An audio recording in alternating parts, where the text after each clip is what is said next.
Corporal punishment in schools has been abolished in many places because of growing concerns about children's safety, fairness, and well-being.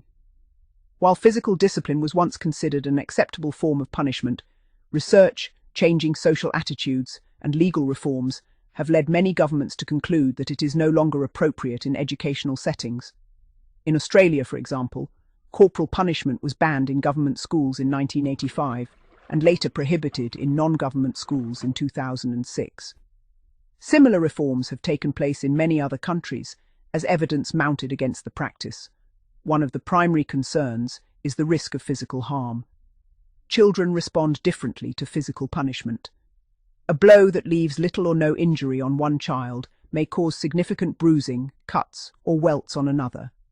Certain medical conditions and medications can make children more vulnerable to injury, and school staff cannot always know which students may be at greater risk. Since teachers are not medical professionals, they may unintentionally cause more harm than intended. Another concern is that teachers are not always aware of a child's personal circumstances. A student who is acting out may be dealing with trauma, abuse, neglect, or other emotional difficulties. Physical punishment does not address the underlying cause of the behavior and may instead increase fear, anxiety, or distress. Teachers, like all people, are capable of making errors in judgment and may also be influenced by unconscious bias or prejudice. Studies have also shown that corporal punishment has been applied disproportionately to certain groups of students, including children with disabilities and students from minority backgrounds. This unequal application has raised serious concerns about fairness and discrimination. Supporters of corporal punishment sometimes argue that parents should simply opt their children out. However, this approach has several weaknesses. Some parents are unaware that schools in their state or country still use corporal punishment. Others may not know that a child's medical condition or medication could make physical punishment more dangerous. There have also been cases where schools have failed to follow their own policies or have ignored parents' wishes. A further criticism is the lack of professional standards surrounding corporal punishment. In jurisdictions where paddling remained legal, there has generally been no formal training for teachers on how to administer it safely. Teacher education programs do not typically include instruction on corporal punishment.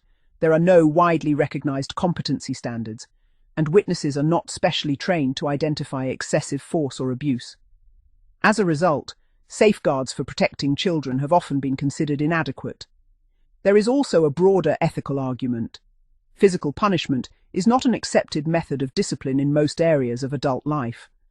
Police officers, judges, employers, and other authority figures are not permitted to physically punish adults for misconduct.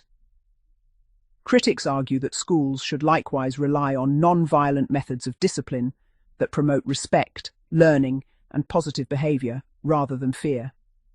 Many people believe that, if parents choose to use physical discipline, that decision belongs within the family rather than the school. Even then, increasing numbers of parents and child development experts favor non-physical approaches to discipline that teach responsibility without using violence.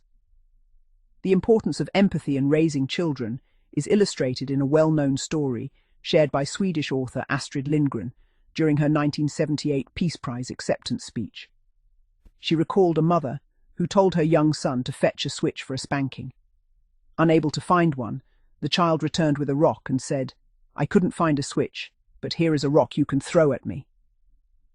Seeing the situation through her son's eyes, the mother realized that, from the child's perspective, the intention to inflict pain mattered more than the instrument used. She abandoned the idea of physical punishment, keeping the rock as a lifelong reminder to choose compassion over violence. The abolition of corporal punishment in schools reflects a broader shift toward protecting children's rights, reducing the risk of physical and emotional harm, and promoting evidence-based approaches to discipline. Modern educational practice increasingly emphasizes guidance, restorative approaches, and positive behavior management rather than physical punishment.